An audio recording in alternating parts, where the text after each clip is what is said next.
Welcome to Imposter Hour with Liz and Greg.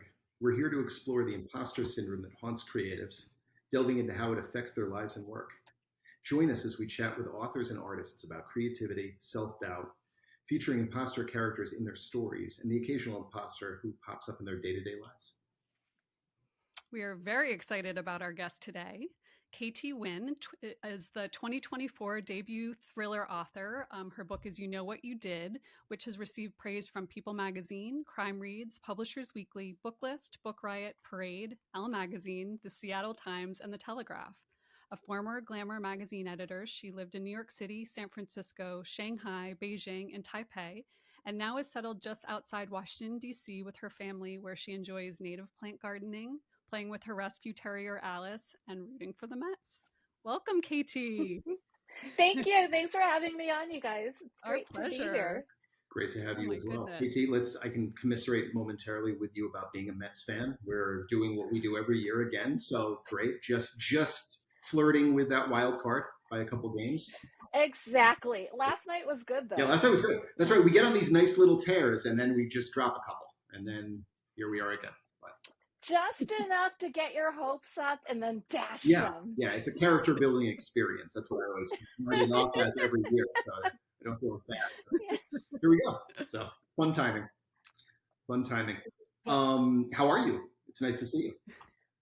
I'm good. It's good to see you guys too. Yeah. You had a whirlwind summer, I believe. You've been doing a lot of in-person events. Is that right? I have. I've had events. My book came out. You Know What You Did came out mid-April, and I did the LA Festival of Books, the launch week, and then after that, it's been kind of a whirlwind. I would imagine, yeah. But it's a great contrast because you're sitting and writing alone, and then it's great to get out there and talk to people, right, and be among other humans. I've enjoyed it. Yeah, it's interesting how that happens. That's like it's like you recharge the battery, you get in the room, you're hanging out with a bunch of other introverts, and then you eventually the battery wanes again, and you go back and write and recharge. Rinse, repeat. Well, we've definitely talked to, I think, a number of guests, if not all of them, about the kind of difference between being a writer and then the author persona, kind of the out-facing. How do you feel about those two pieces? And is there one you enjoy more than the other? I don't think I'm particularly introverted. I really like talking to people, and talking to people energizes me. So I don't have that much of a distinction in terms of being like introverted and trying to make myself extroverted. I'm fascinated by people. I think that's what makes someone a good author. You're really fascinated, you're observant, you really like interacting with people. So I don't have a strong separation. Okay. There's no Dr. Jekyll and Mr. Hyde here. Like I'm in my writing cave and then I come out. No, I'm kind of the same all the time. So it's more of a natural kind of transition.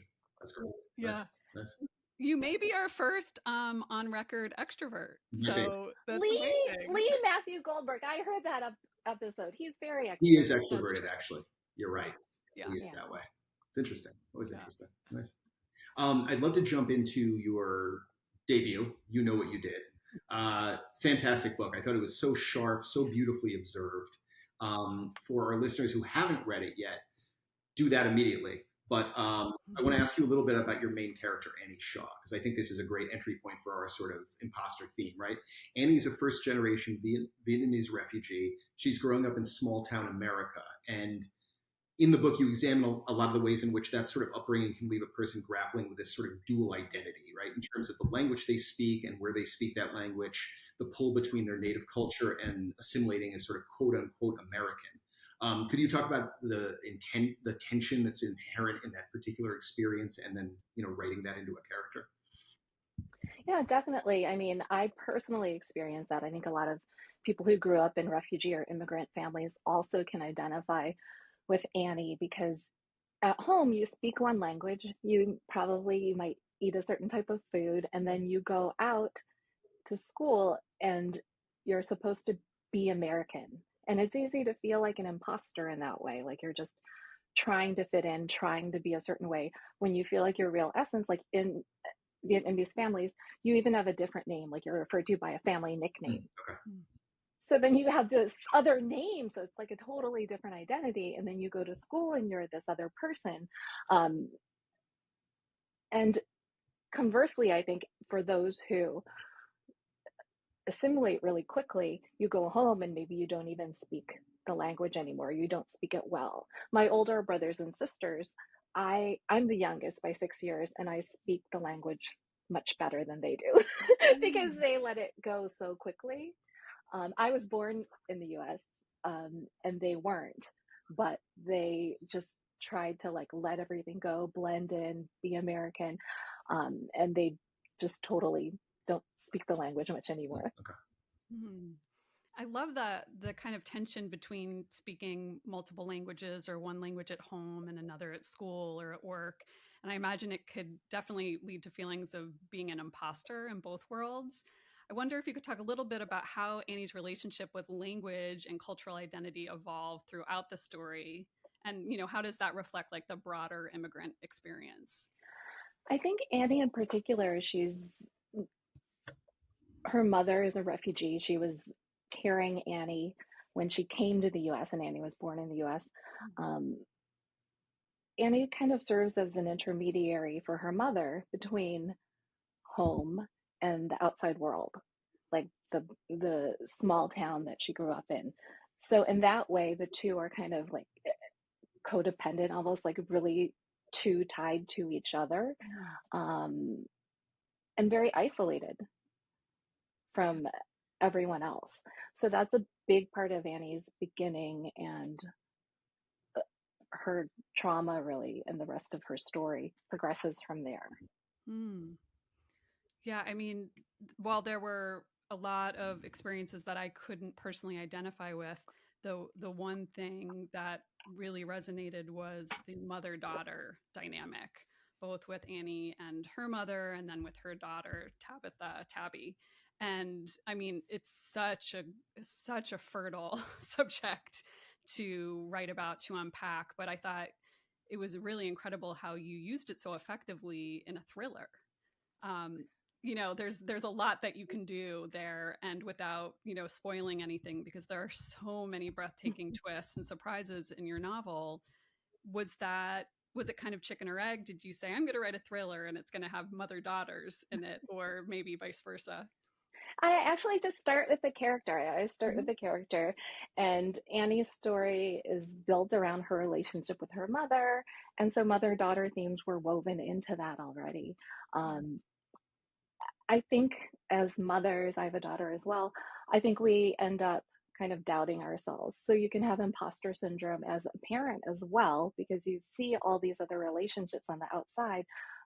Annie sees her friend Danielle and her daughter seem to have this perfect relationship. They're open, they're sharing, they laugh together, and you think that you're inadequate. You feel inadequate. Like, what am I doing wrong? I'm an awful mother. Of course, everyone feels that way at some point.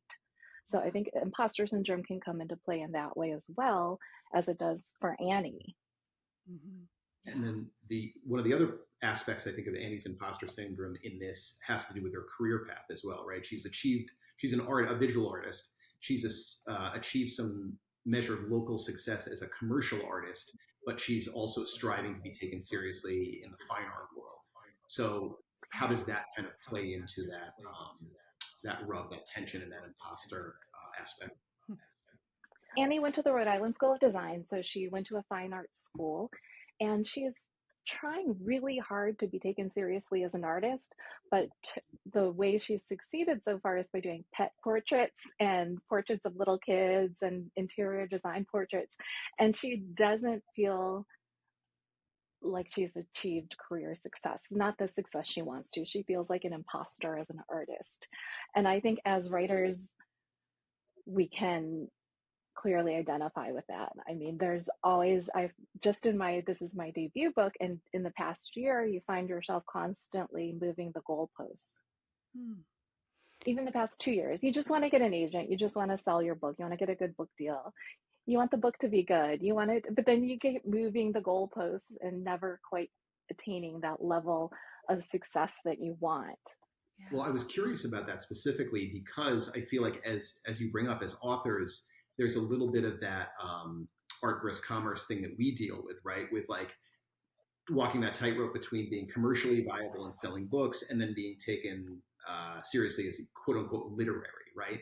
Is that something, Right. as you were writing, is that something that you were conscious of as you were kind of writing Annie's character in the fine art world yourself as a writer and dealing with that?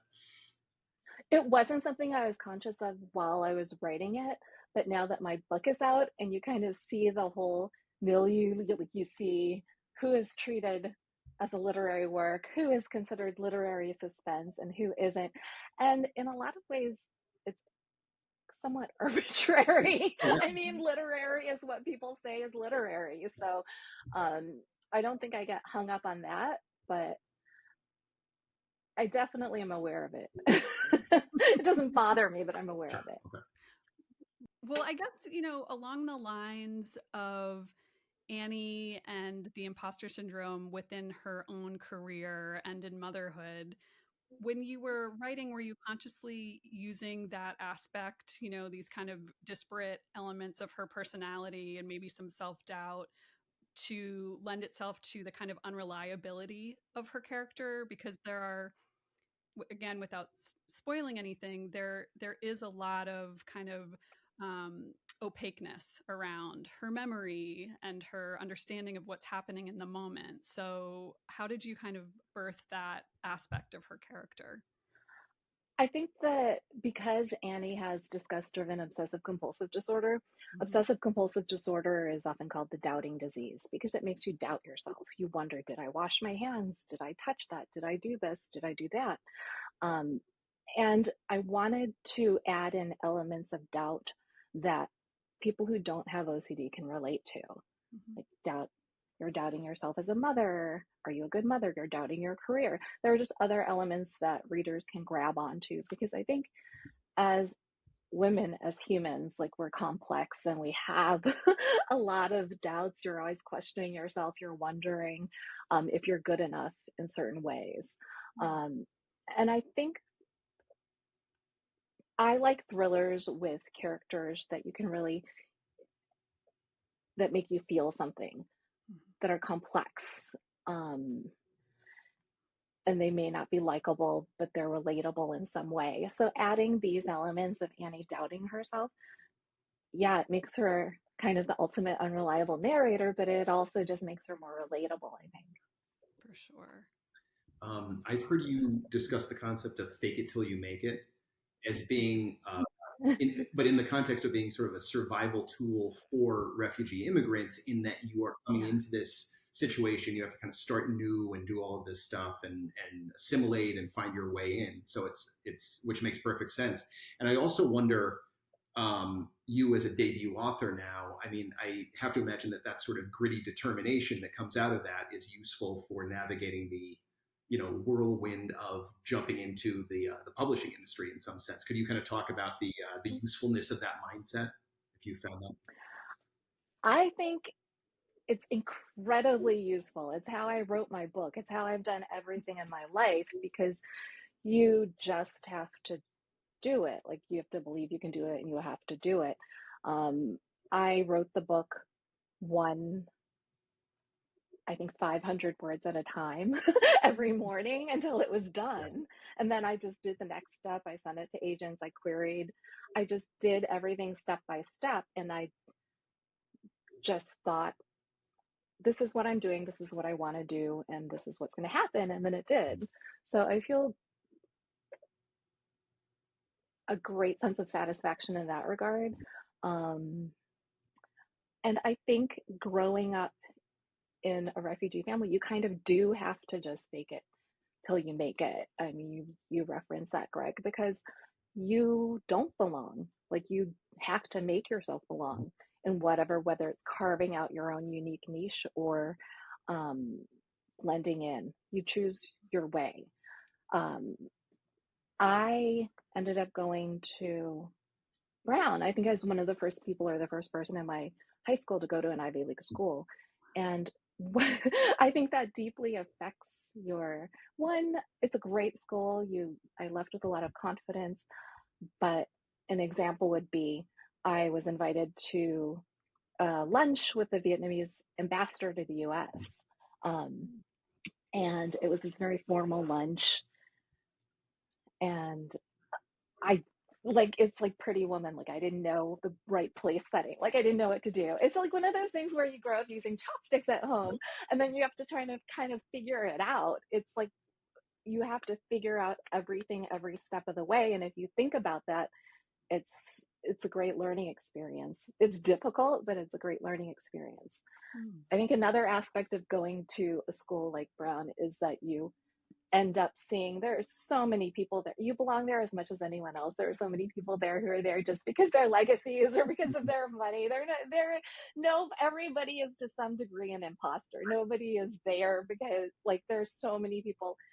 Like when you think of someone like Trump, I find it very useful to think of him because you if you feel inadequate, you just think of someone who has gotten so far in life Yeah. just by believing in themselves. You guys know about confidence men. It's that I'm fascinated by confidence men because it's just it's amazing that you can cast this spell over people and get what you want just by your charisma. Yeah, blind optimism. This Yeah.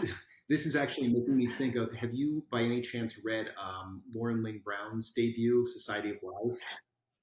I read it a while Yeah, ago. It's great. She's wonderful. yeah, She's lovely. I met her at Thriller Fest in person, nice, and we keep in touch. nice. Yeah, we're having Yeah. her on as a guest actually in a few weeks. But I thought she did such a great job of dismantling that kind of illusion of meritocracy in Ivy League education. You know that we've come to be kind of fed, and is I think finally we're starting to peel the layers away from that.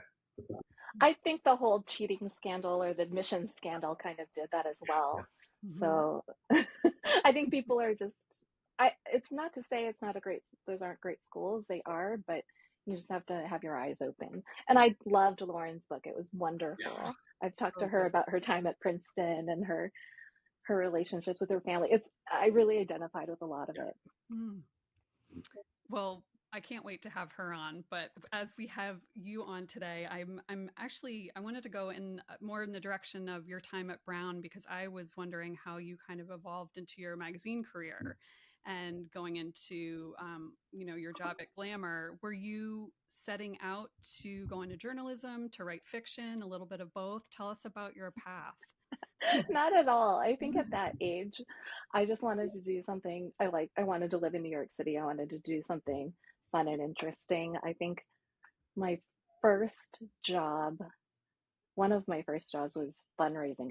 I was on a mayoral campaign in New York City, so I got to know the city really well. I suddenly had to figure out because sometimes you would travel in the car with the candidate, and sometimes you would have to take the subway. It was like to all the boroughs. Yeah. So it wasn't easy. It wasn't just like Manhattan. It was really hard. And so I did that for I think a year and a half, and I was planning fundraisers, meeting donors. It was like, and I was in charge of I think Wall Street and certain other areas, but I would travel all around. So you meet a lot of people, and it's interesting. Like you've just graduated from college, but you're going to lunches at Michael's, and you're like it's interesting. Like you're going to these glitzy fundraisers. And after that, I think I started to work at a different magazine. I think when you graduate with a humanities degree, I studied cultural studies and media, you can do a lot of different things. So I just wanted to do something interesting. And I think that's part of being a writer. Like you want different experiences, you want to meet different people, you're interested in people and new situations. Yeah. And then I ended up in 4 Times Square. It was fun. That sounds like an incredible learning curve for someone, fresh out of school and new to New York as well. Like what a great way to get your finger on the pulse of the city. Exactly. And the thing is, it's fun if you're somebody who had to learn to use the proper place setting. It's like, a crash course to go up and do these other things. Right. Yes. Amps everything up. Yes. What coming from now, working in, journalism and that kind of background, and then coming into publishing as a fiction author, what was that transition like? were there kind of certain aspects of that one skill set that lent themselves to the other, in particular?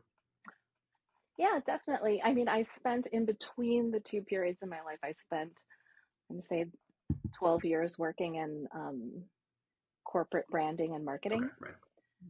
So, yeah, I think after that experience in the corporate world, I was just really interested in doing something creative that wasn't mind numbing. So I like the aspect of the corporate life where you're meeting people, you're talking to people, you're constantly up and moving around and on your feet, and you're doing a lot of things. I love that part, but it's hard to really feel creative. So I just wanted to do something where I felt like I could be in that creative flow. I could just get paid for doing what I actually enjoy doing. Um, and in terms of magazines transitioning, I think it really helped me because in magazines you have such a limited word count. You have to like really make a tight story, and you have to be able to be edited.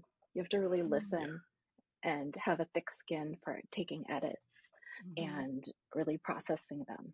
So I think in that way it really helped me. Yeah. I think that's also a good thing to hear, for if anyone's listening who is either an aspiring author or a debut author and is maybe coming into the process. I think it's good to come in with that sensibility of like, this really is a collaborative project. I mean, you're writing a book, but you are working with editors and you're working with a marketing team. You're working with all these people who are bringing that book together as a kind of a project. And to the more you can come in with that, I think, as a young writer, the better you are, better off you are. And I feel very fortunate. I had a fantastic editor, Lindsay Rosa Dutton, and This is great. yes, she's fantastic. She's so smart and respectful and open to discussing ideas. And I just had a fantastic experience for my debut working with her.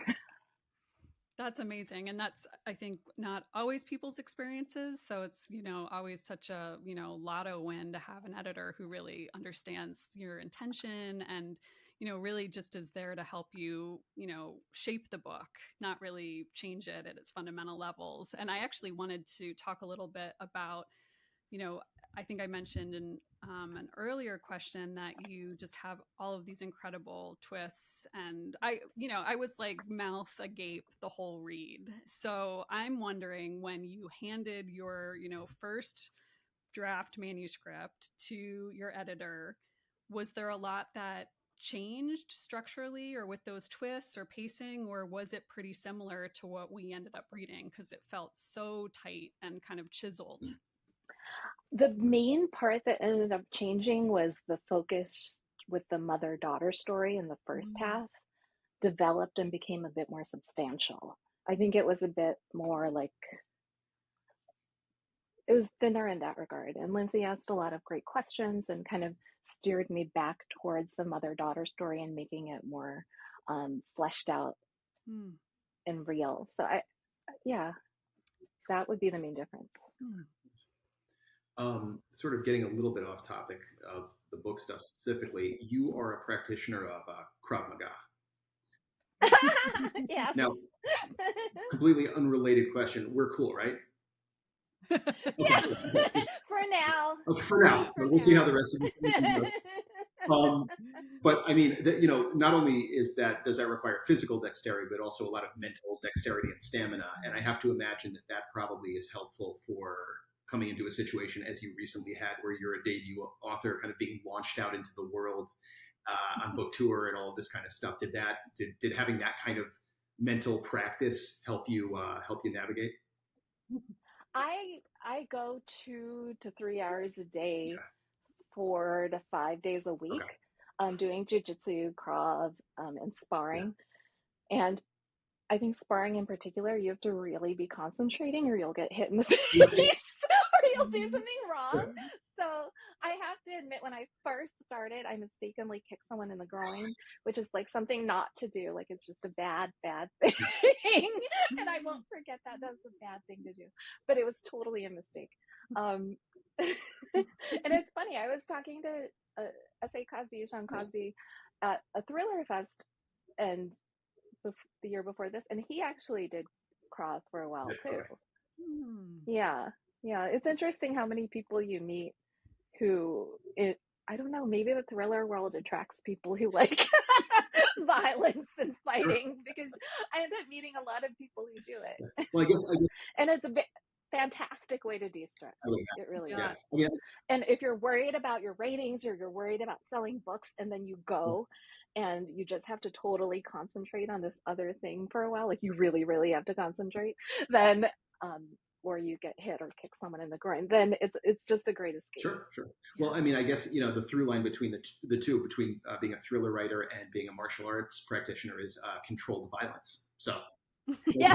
uh, Exactly. Conflict, controlling sure, conflict, controlled violence. Yeah, makes sense. Right. for sure. Well, it also makes me think about all of the writers, and I feel this about myself, like the kind of constant living in your head, or like having the story that's always writing itself or editing itself. So having like a physical outlet that is just Mhm. so like endurance heavy, and as you Yeah. said, like attention heavy, it gets you out of that brain. So like to have 4 or 5 hours a day where you're not thinking about writing or the book at hand or the book you've written, it must be a little bit of a reprieve, I would think.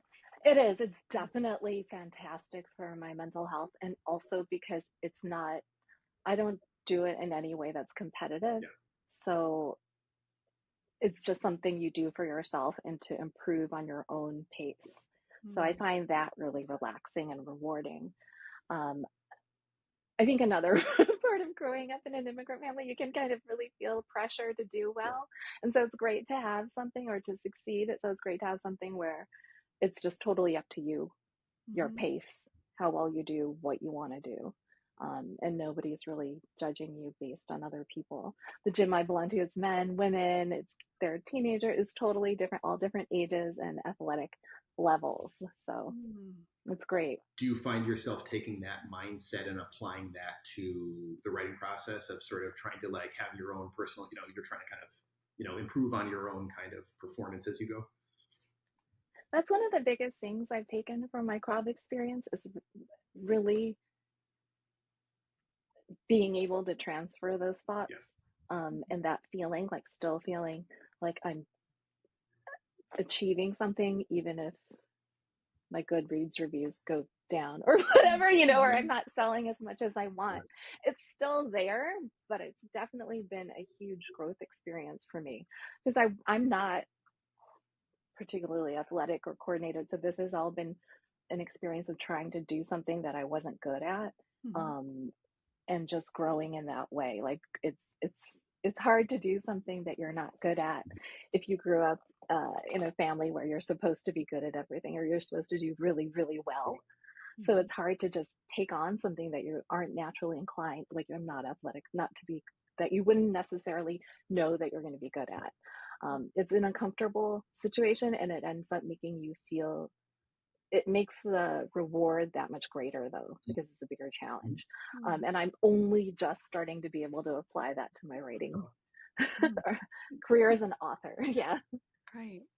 Well, you talk about something that I think is also really present in your book between all of the mother daughter, the two mother daughter dynamics, which is this kind of pressure, this sense of being good at everything or just being good, right? There's a lot of that with your main character and her mother, like just being good versus bad and also being good at everything. Do you feel like in your own life, having had that as part of your upbringing or that mentality, shades of it, I'm not saying the same as the book, has that lessened as you've gotten older, become a mother, or, gotten a book under your belt? Or do you still kind of feel that nagging sense of having to be really good at everything? No, I think once you get over the age of once you have a child or you're over like 35 Yeah. and then over 40 and then as you get older it just ends up going away. Yeah. You just don't have time for that. Yes, amen to that. I Yeah. relate. Well, going back to the martial arts, I guess I have this fantasy if I ever got really good, I would feel safer in the world. That doesn't always feel safe for women. And for many people, I should just say, do you feel like just walking around in the world with this, hidden talent, do you feel safer? I do. I think part of it is just being more aware of your surroundings Mm-hmm. and projecting an image of yourself that is, I mean, they've actually done studies where they have violent criminals who are in prison watch videotape of people walking on the street, and they try to pick out, they have them individually pick out who they're going to target. And the overlap was insane. It's just the idea of walking with purpose, projecting yourself in a confident way, and not trying to not be a target, not signaling yourself as a target. And it's not to victim blame, it's just helpful to know that there are things you can do to make yourself safer. It's a great feeling, yeah. Good. I'm inspired. One of the things that I think that you do so well, that is writing adjacent. I mean, you do a lot of things really well on the page, but what's writing adjacent, and it's one of those things that we all as authors are dealing with, is social media, right? You have this wonderful social media presence. I think you're very, very funny. You really display your sense of humor in wonderful ways. I think it's very compelling. And this is, I'm sort of asking this as kind of a personal thing for me, because as a kid, I think I leaned into humor because I always felt a little bit out of place. I was a little bit of an oddball, kind of growing up in the family I grew up in. I think it was like a kind of a coping mechanism and a way to maybe ingratiate myself. And I'm just wondering, for you, coming from, you know, an immigrant refugee background where you had to really assimilate and were forced to do that, does your sort of humor come out of that at all, or is that something separately entirely? I think it's something separate. I think it's well, partly related, because if you grow up feeling very separate from everyone else, it was you know, the 80s, you end up watching TV. Yeah. And I'd watch tons of like classic my parents watched them too. I think that's why I started watching them, but like Mary Tyler Moore, Dick Van Dyke, you know, all the classics of comedy. And when my daughter was young, I actually had her watch them as well. I think it just really builds this great foundation and ability to laugh at yourself. It's a certain kind of humor that Bob Newhart, it's just very different than, I think, the Gen Z version of humor, which which is definitely different. But I like reading books, and I like consuming media where there is a sense of humor, or the person has a bit of a sense of humor about themselves. So Yes. Yeah, and there's also great, moments of levity and humor within your book, which is so important, I think, to have when you're kind of unpacking these like heavier or darker subjects. Along those lines, I was really intrigued and impressed about how you wrote, kind of on both sides of the obsessive compulsive disorder spectrum. So you have one character who has kind of more specific OCD, and her mother has, if I can say a little bit, has some hoarding. Sure. Yeah. And, aside from what I think people know about hoarding from like the TV show Hoarders, and that, I think, gut reaction of how disturbing it is, like on a hygiene level, can you talk about like the device of using hoarding in the book as far as like possessions telling a story about someone's life? And start there. I mean, hoarding is one form that obsessive compulsive disorder can take. Mm-hmm. So it's her mother hoards, and it's the exact opposite of Annie, who is trying to be clean and was worried about contamination. Mm-hmm. So it's interesting. The idea is that Annie is trying to avoid so much being like her mother, carrying on these compulsive behaviors, but it still comes out. It just comes out in a completely opposite way. I mean, how often do we try not to be like our parents and then end up just like them? it's horrible.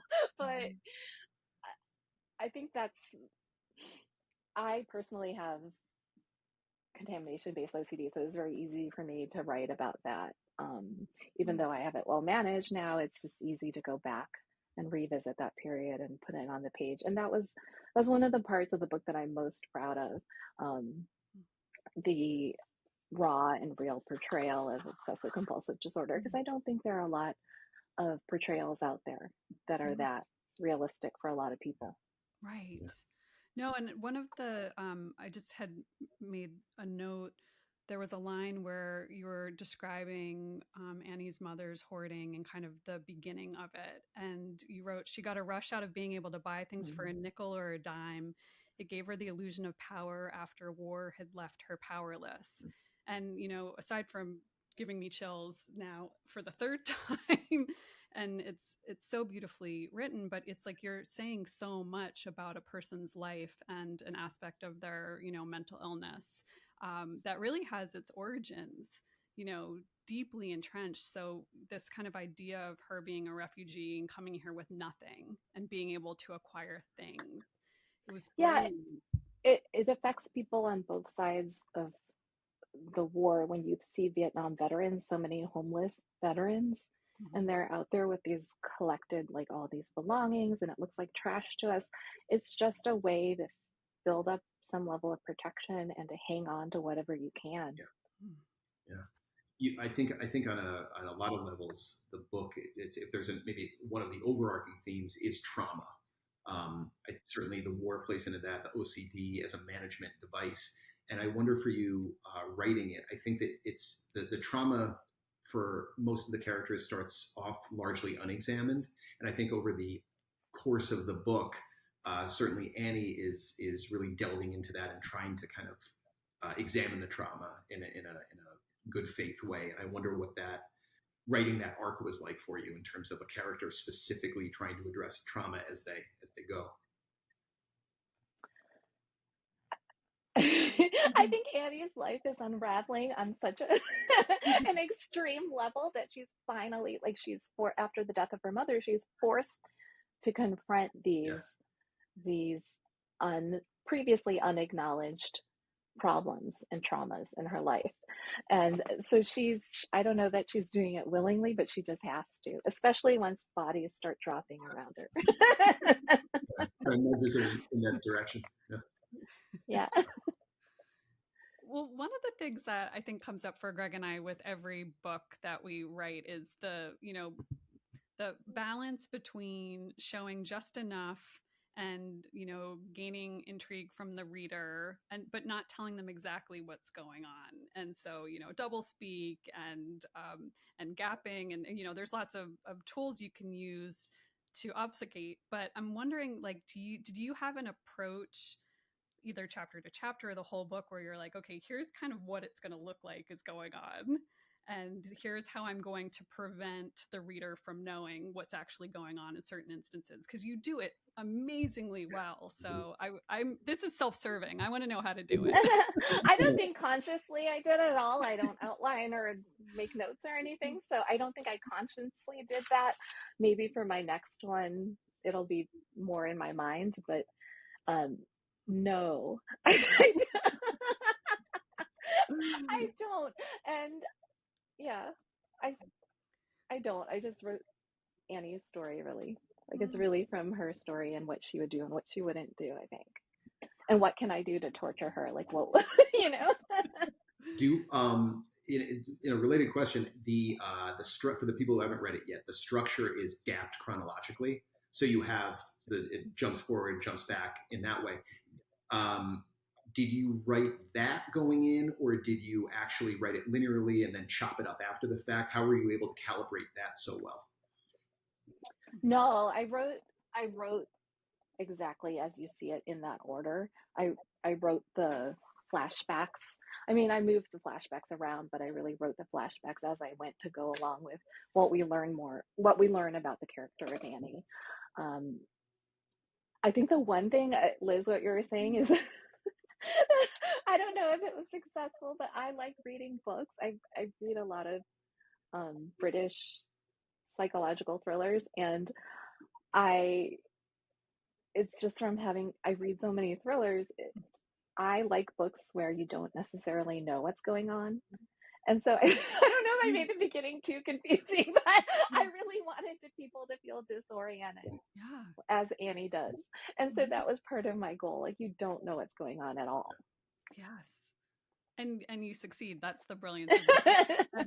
And being in Annie's head, in her Yeah. point of view exclusively, Yeah, by the end, I was, or I would say by the second or third chapter, that disorientation that she feels. And you have a couple of instances where she, like wakes up in a pool of sweat, or she's overcome by anxiety. And that it's so visceral and so well described. And as you shared with us, you have aspects of OCD, or you have OCD. So I have to imagine, and I wondered if that had come from personal experience, because the descriptions of the physical, like, manifestations of that experience are so well done, and it really contributes to the feeling of like being in this character's Yeah. head.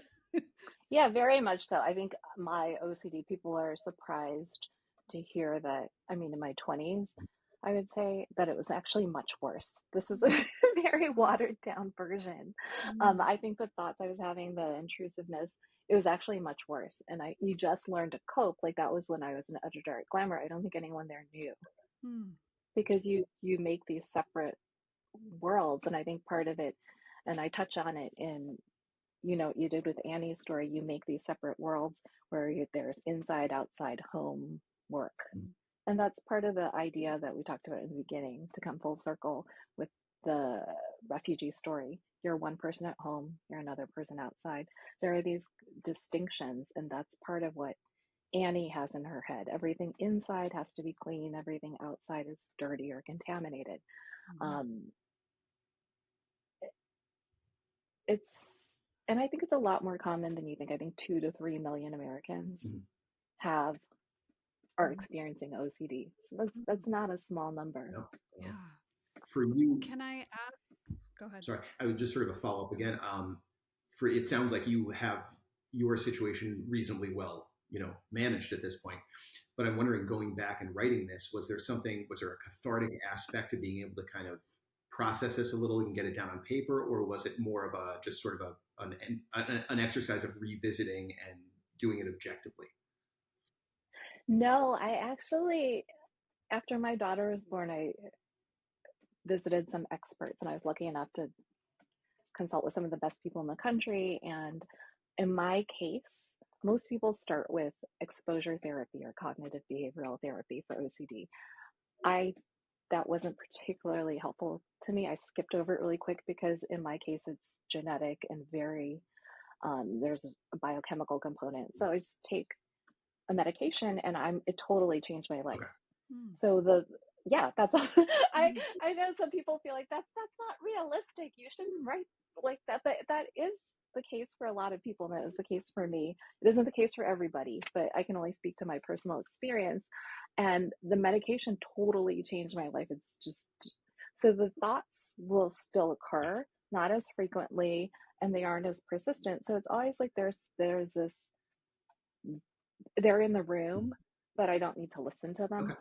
at Mhm. all. Like, and I'm not going and washing my hands. I'm not, but it's easy for me to revisit those thoughts and that mindset, to write about it. And I didn't feel like the, some of the, I'm not going to spoil anything, but some of the more disturbing scenes in the book, the hotel, for example, there are elements that were actually, everything that I mentioned is something that I had read a news story about Mm. and that happened, Okay. not to the degree like things are exaggerated or dramatized, Right. but that really bothered me when I was experiencing my OCD without Mm. managing it. Everything in it, all the different scenes that are kind of more graphic, Yeah. are things that really bothered Okay. me. Makes sense. Wow. Yeah. Well, I mean, to hear you describe being, having managed your OCD, I'm really glad to hear that, and I'm sure people with similar experiences would, be comforted, maybe if they're not as far along in their, recovery or treatment. I One of the first things I thought when you shared that you had OCD was how the experience of a global pandemic would be, Mm. because just people who don't have it, I think, experienced on another level, like a hypersensitivity to, anything could be contaminated. Yeah. So, were you feeling well managed at that point, or did it kick up more? I was feeling very well, still very well managed, but it was kind of not entertaining, but it's amusing to see everybody else washing their groceries and doing these things that, you know, that seem very normal to me. Right. So I think that if anything, the pandemic just helped people who don't have OCD to kind of get a little peek into what it could be like for Right. some. Yeah. Maybe it engendered a little compassion, not Yeah, otherwise. You know. Hmm. yeah. And No, please. no, I'm just hoping that's what reading Annie's experience will do, help people who don't have OCD to get into her mind and maybe have a little bit more understanding of the condition. Yeah, yeah, and as Liz managed it, is such a visceral experience the way you render it on the page that I feel like Mm-hmm. it kind of can't not tap into somebody's compassion or empathy. Right. Yeah. Yeah. Are you? I know, Katie, you're just sort of recently coming off of this, I would imagine, pretty whirlwind experience of the debut, the book launch, the tour, and all that stuff. Are you currently at work on a next project? Are you kind of brainstorming? Where are you at with that? I am. I'm getting. I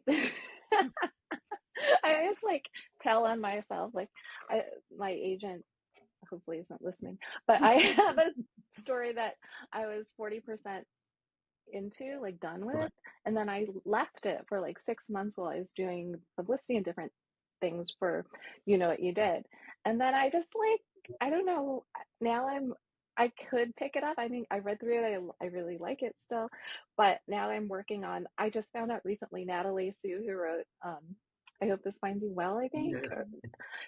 or she mentioned, she called it a mistress book. She's like, are you writing a mistress book? And I was like, yes. I'm writing a mistress book. I've never heard that, but it's such a great term.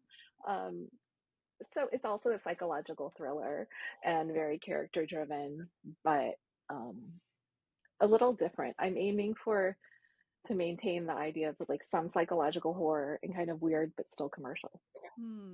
Nice. So I always love to know why psychological thrillers and not historical romance or any other genre. What do you think brought you to this one in particular? I just can only write what I like reading. And I like knowing what's going on in other people's houses and in their heads. So, I mean, it's a great part of living. Like, I don't live in New York anymore, but you ride the subway, you walk around. It's endlessly fascinating. Um, I think that there's an allure to this perfect exterior, and then finding out what's really going on inside. Yes. Yeah. I love that. And it also makes me think about, the sitcoms that you grew up on. And I, remember I Love Lucy being on and Leave It to Beaver and the Andy Griffith Show. And these, kind of mid century sitcoms that show families in a very, you know, kind of homogenized, perfect way. And, wondering later on in life, to kind of go revisit those, like, what is beneath the surface. And that is my favorite kind of thing to read as well. I think you do that really well, not just with your main characters, but with the secondary characters in this kind of very affluent, polished town. Right. So, with a little time left, do you want to talk about those kind of secondary imposter characters and how those like materialized for you? Oh, I think they're all composite characters of people you've met, like Danielle, her best friend, who's always wearing yoga pants, always like addicted to Peloton. You just meet various people. I think the character of Tabby, I based on some Gen Z freelancers I'd worked with at a certain point. When I wrote the book, my daughter was much younger than that. And she's not anything like the character, but there. It's just a certain way that people grow up in. Tabby is spoiled, so I Mm-hmm. think in certain affluent families, like kids can grow up a certain way. She's still very human, but she is a spoiled Gen Z teenager. Yeah. Yes. Yeah. I think you do a really great job in the book of describing that kind of tension between the wealth disparity between art versus commerce. Mm-hmm. There's a lot of the social things like that. Is that something, or are those things that you necessarily went into the book anticipating writing? Were they things that you kind of came to along the way? Those are things that I just think about all the time, and I think drive our society in the U.S. So I think those are themes that will be in all my books most likely, Okay. just because I think it's such a key factor in how we interact, how we treat each other, how we perceive each other. So that's sort of the fabric of your stories in a way. Yeah, I definitely think so. Okay. Interesting.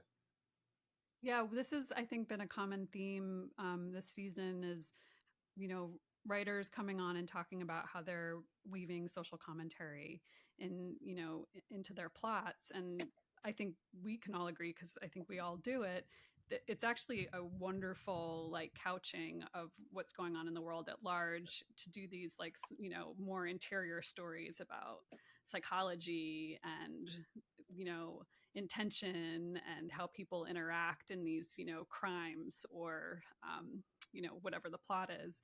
And I'm just wondering, because you said the scenes in this book that were particularly graphic and visceral were things that you had read about and had really bothered you.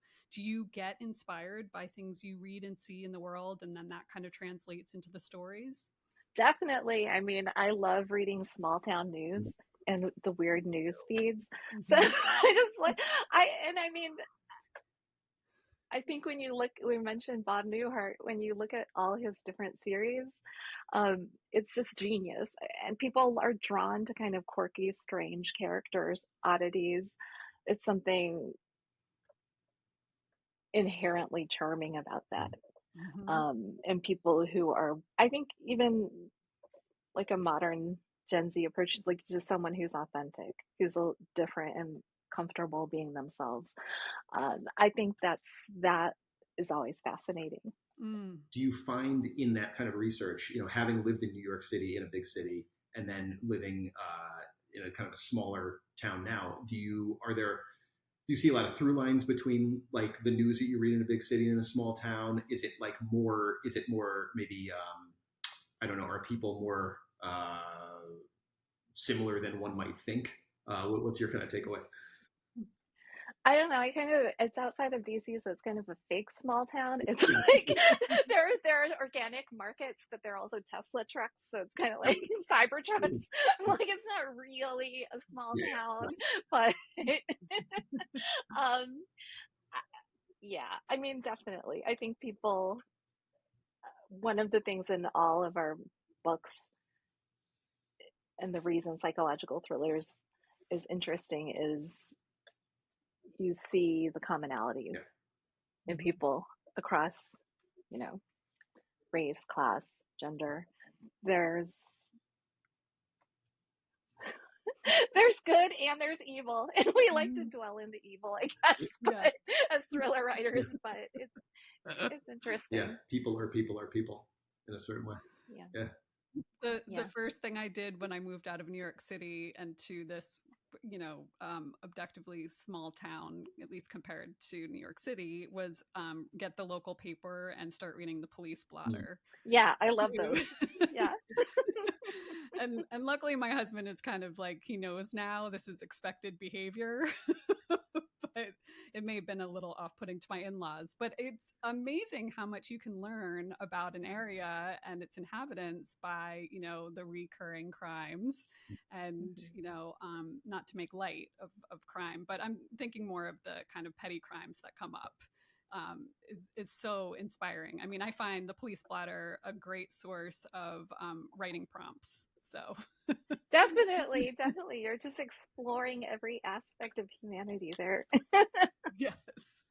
That could actually, it's occurring to me, that could be kind of a fun, how sometimes people will do these sort of conceptual novels where they play with form. What if we were to do a collaborative one where we wrote an entire story just based on week to week police blotters? Oh.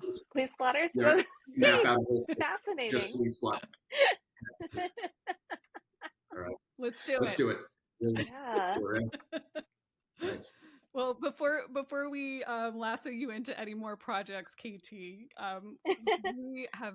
It's been such a pleasure talking to you. We're such fans. Everyone should read your book, and we're just like chomping at the bit for your next project. In the meantime, how can people connect with you if they haven't already? I think I'm most active on Instagram at It's a KT1 great author. Instagram. But you can, on my website, kt1author.com, I have all my upcoming events and everything I'm doing Right. on there. All right. All right. You heard it here. Wonderful. Thank you so much for having me on, Oh, you guys. This was so much Yes. Thank fun. you for coming us on and too. lending us some time. Thank This was you. a blast for sure. I see Greg all the time, but I I don't see know. you, Liz. Yeah, We will be in the same room in real life soon. I hope. exactly. And Good, I will good. see you next week, and let's check on each other to make sure that we don't get heat stroke in Nashville in August. Whoever put that one together. So yeah. Be a little human, We'll be a little maybe. humid. We'll make sure that we have like a hydration station set up somewhere. I heard there's a roller coaster there Yeah, in like a Wow. water park or something. I don't know. in the hotel. Situation. Yeah. It's going to be something. Okay, major FOMO over here. Well, thank you so much. Thanks, Yeah, guys. thank you very much. Imposter Hour with Liz and Greg is created and hosted by us, Elizabeth Keenan and Greg Wands. The show is produced and edited by Bookwild Collective founder Kate Herget. Scott Leeds composed our original theme music, and Steve Willema designed our logo.